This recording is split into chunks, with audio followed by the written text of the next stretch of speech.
Hello à toi et bienvenue sur ce nouvel épisode des Chroniques de Candice. J'espère que tout se passe pour le mieux pour toi en ce moment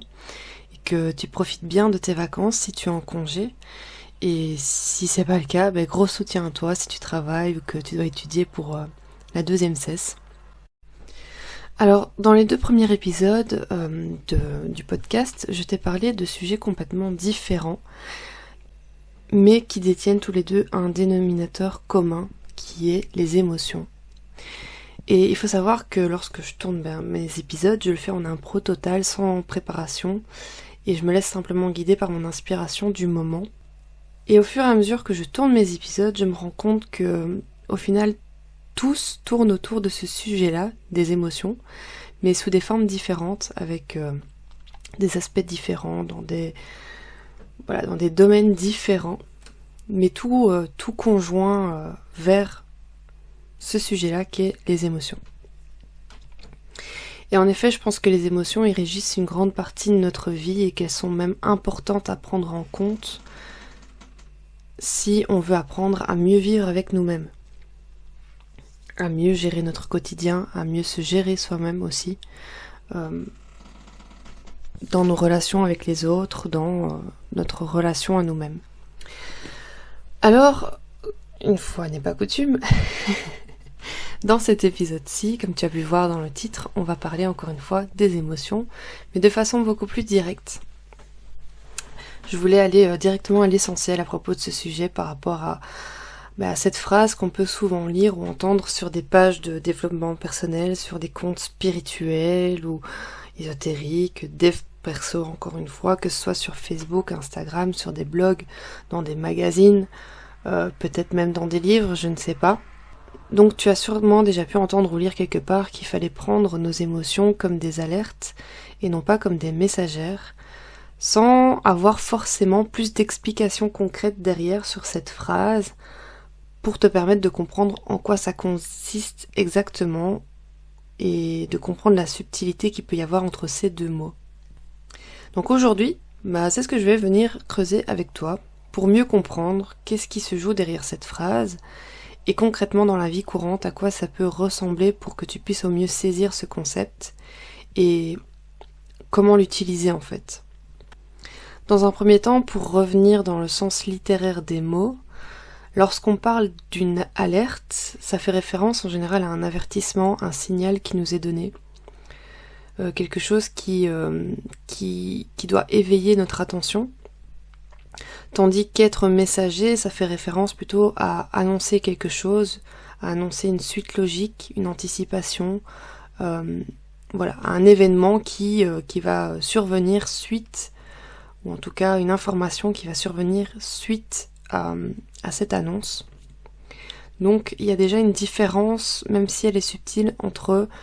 l'alerte et le message. Donc en partant du principe du sens littéraire, lorsque tu entends ou que tu lis cette phrase de prendre tes émotions comme une alerte et non pas comme un messagère, ce qu'on te dit en vérité, c'est que lorsque tu vis une émotion, il faut la prendre comme un avertissement, comme un signal, parce qu'elle est provoquée par un élément déclencheur extérieur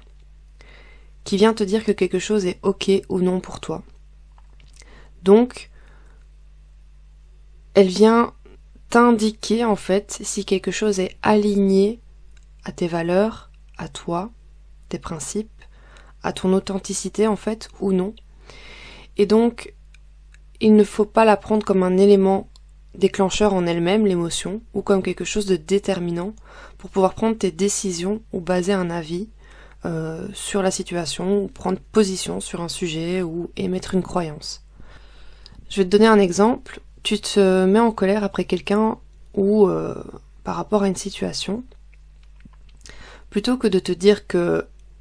comme tu es en colère dans telles conditions, ça veut certainement dire que tu dois couper les ponts avec la situation ou la personne, ou que telle personne n'est pas bonne pour toi puisqu'elle provoque de la colère en toi, ce serait plutôt de prendre du recul et de te demander pourquoi tu t'es mis en colère et quel est l'élément déclencheur de ta colère. Peut-être que ça a été une limite qui n'a pas été respectée et qui a été franchie, peut-être parce que tu n'as pas su t'affirmer, peut-être que c'est parce que tu ne t'es pas senti compris, comprise, Peut-être que c'est parce que tu t'es senti humilié. Peut-être que c'est parce que tu as nourri des attentes et que tu te rends compte que la situation n'a rien à voir, avec ce que tu espérais. Voilà, ça peut être autant d'éléments déclencheurs d'un sentiment de colère, d'une émotion de colère que tu peux avoir en toi et qui ne sont pas forcément messagères de ce que tu dois faire par la suite en lien avec ce déclencheur en fait. Donc ton émotion en fait elle est reliée directement à la perception que tu as de toi-même, à la façon dont tu entretiens ta relation à toi-même. Et elle vient t'alerter qu'il y a un bug ou pas, si c'est une émotion positive évidemment. Et elle te sert de jauge en fait pour mesurer ce qui est ok ou non pour toi, ce qui est aligné ou non avec toi, et t'avertir s'il y a un problème ou si au contraire tout va bien. Donc elle n'est pas là pour que tu tires des conclusions en fonction d'elle et que tu façonnes ta vie en fonction de ce que tu ressens au moment où tu la vis. C'est pas parce que tu ressens de la tristesse par rapport à une situation que ça veut forcément dire que tu es condamné à être triste toute ta vie par rapport à cette situation ou que tu es condamné toute ta vie à revivre la même situation de tristesse ou en tout cas qui te met dans cette émotion de tristesse. Je sais pas si tu vois bien la différence. Et donc c'est là où c'est important de faire la distinction entre les deux notions d'alerte et de message, parce qu'en fonction de comment tu perçois tes émotions, tu vas soit apprendre à être plus à l'écoute de toi-même, te comprendre et mettre en place des solutions en fonction de l'origine de ton émotion, qui va te permettre de retrouver une forme de liberté, puisque en comprenant ton émotion, en allant chercher l'origine, en comprenant en fait pourquoi elle s'est déclenchée et ce que tu peux faire pour les prochaines fois que ça n'arrive plus, tu vas te libérer en fait, ça va plus être une contrainte. Ou alors, soit tu vas développer des croyances, les nourrir, les entretenir et t'enfermer dans celles-ci. Donc ça dépend un peu qu'est-ce que tu privilégies. Si tu la privilégies en tant qu'alerte, tu vas plus viser une forme de liberté. Et si tes émotions, tu la vois comme des messages, indubitablement, ça va t'enfermer en fait dans quelque chose, dans une forme de croyance, dans une forme de schéma, de répétition. Pour t'aider à mieux comprendre ce concept, je t'invite à t'observer et à te mettre à l'écoute de ton corps, parce que s'il y a bien une chose que j'ai pu constater, en tout cas pour ma part, je ne sais pas si c'est une vérité universelle, c'est que ton corps est disposé à t'envoyer des signaux avant-gardistes avant que l'émotion n'arrive. Et je vais t'illustrer tout ça par une situation que j'ai souvent rencontrée par le passé et qui peut-être te parlera à toi aussi. Ça m'est souvent arrivé par le passé en allant faire mes courses par exemple, ou en me rendant à la gare pour prendre mon train. Donc c'est pas des moments où tu es très disposé à quoi que ce soit parce que tu es concentré sur ton objectif, de ne pas rater ton train, de faire les courses au plus vite parce que pour moi c'est une charge mentale les courses, donc au plus vite je les fais au mieux c'est. Donc souvent dans ces situations-là, ça m'est souvent arrivé de me faire arrêter par des personnes prospectant les passants pour une association. Et dès que je vois ces personnes-là, le premier réflexe que j'ai, c'est de me dire « Oh non, pourvu qu'ils me laissent tranquille, j'ai pas envie, j'ai juste envie qu'on me foute la paix, j'ai pas le temps pour ça. » Parce que comme je te dis, bien souvent, j'ai pas la tête à ça, c'est pas le bon moment, et c'est surtout aussi parce que si je vais chercher plus loin, ça me confronte à quelque chose de plus profond. Donc les premières fois où j'étais confrontée à cette situation où j'étais toute seule, sans mes parents ou quoi que ce soit, c'était juste moi face à ces personnes prospectantes. J'en avais pas envie, j'avais pas envie de m'arrêter, j'avais pas envie de me laisser aborder, mais par conscience, acquis de conscience, de morale, j'ai été éduquée comme ça, de me montrer polie, de me montrer docile, je ne sais pas vraiment si c'est le mot, mais je m'arrêtais quand même pour écouter leur explication, mais pas parce que j'y étais vraiment intéressée, comme tu l'as compris, soyons honnêtes, mais plus parce qu'aussi je me sentais coupable pour toutes les personnes qui ignoraient ces personnes-là et évidemment, le côté empathique prend le dessus en me disant que ça devait pas être cool pour eux d'être dans l'ignorance, de vivre l'agressivité des gens, le mépris, etc. Enfin bref, toutes les réactions désagréables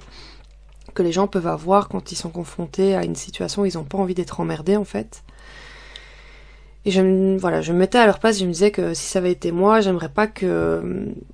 vivre ça, j'aimerais bien que les gens ils s'arrêtent un minimum au moins pour m'écouter ou juste pour me dire merci, au revoir, enfin voilà, ça m'intéresse pas, mais en toute politesse. Mais à mes débuts, j'étais polie, voilà, j'étais conciliante, je m'arrêtais, je les écoutais, sans grand intérêt. Et évidemment, le but derrière, c'est de te faire souscrire à une donation, et ça m'est souvent arrivé du coup de souscrire à ces donations,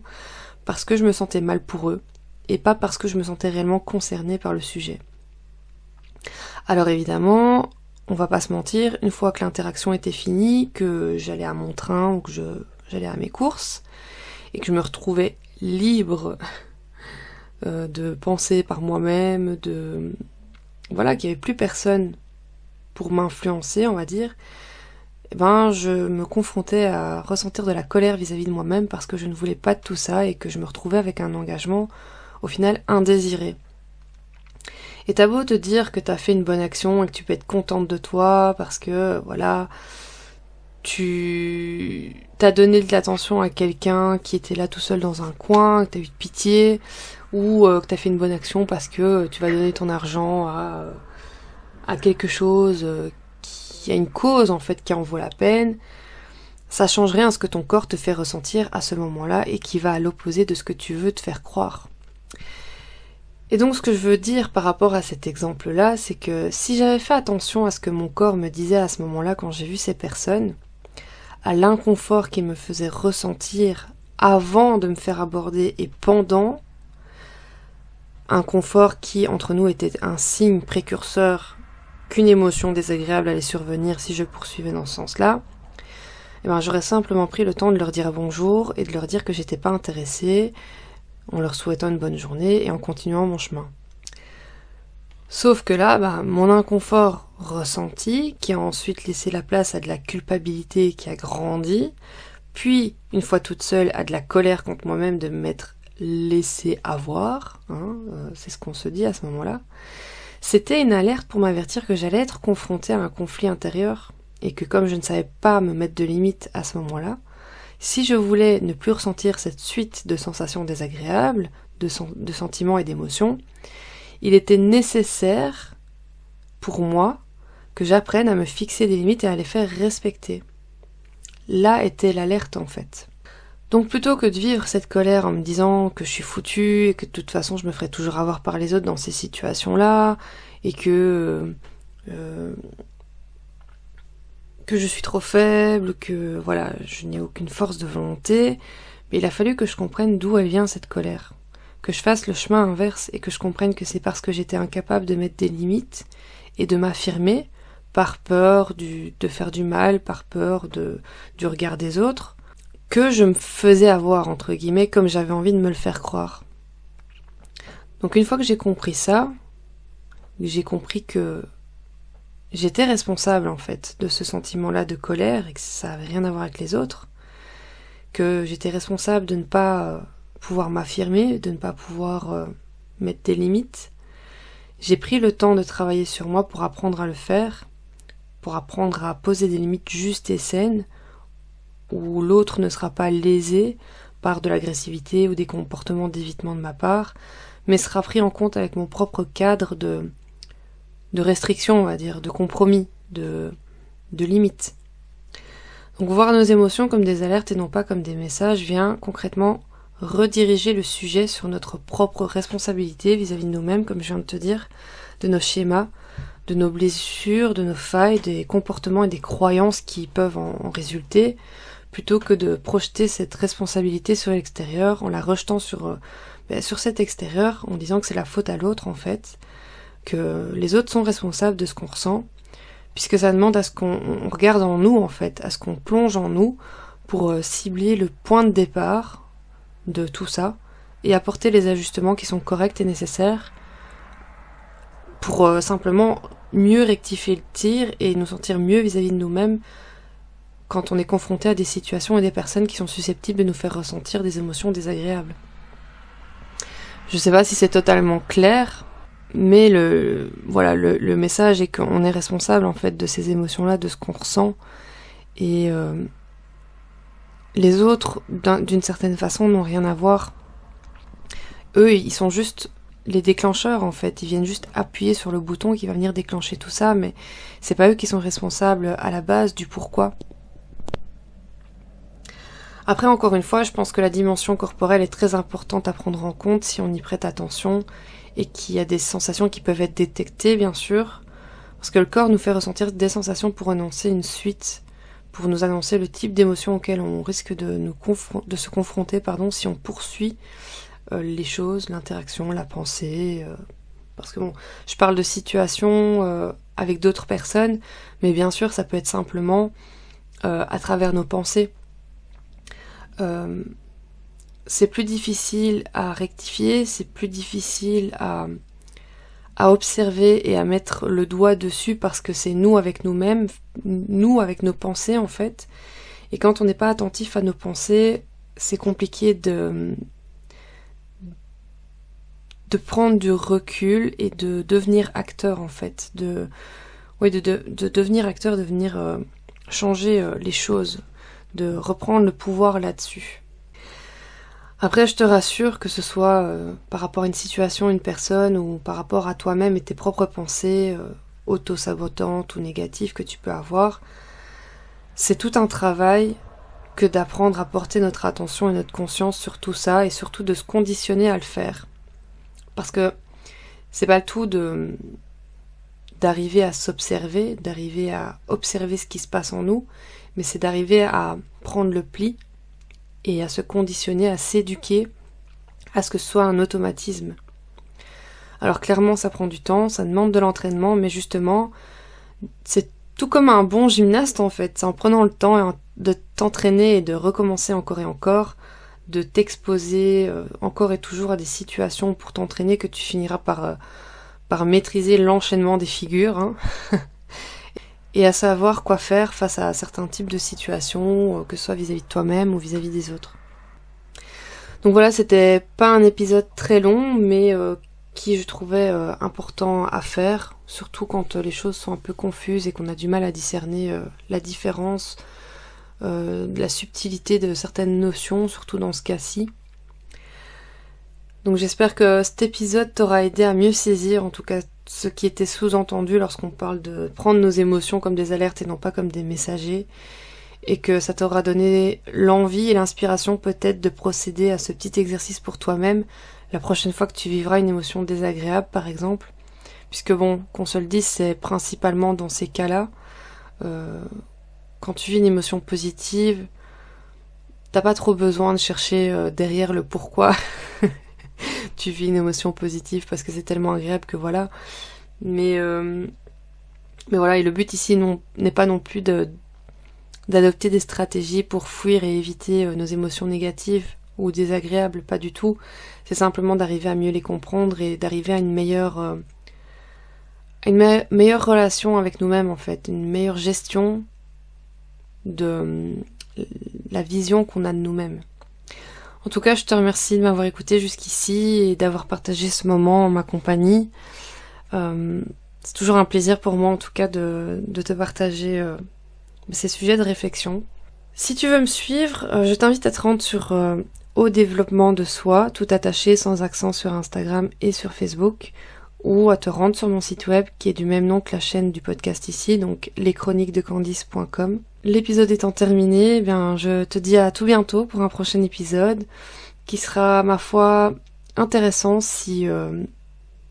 l'astrologie te titille un petit peu ou que voilà, tu aimes te plonger dans ce domaine-là. Je te tease un petit peu. En tout cas, prends soin de toi, prends soin de tes émotions. Je t'embrasse très fort et à tout bientôt. Ciao, ciao. I guess you're back. Are you gonna tell me where you went?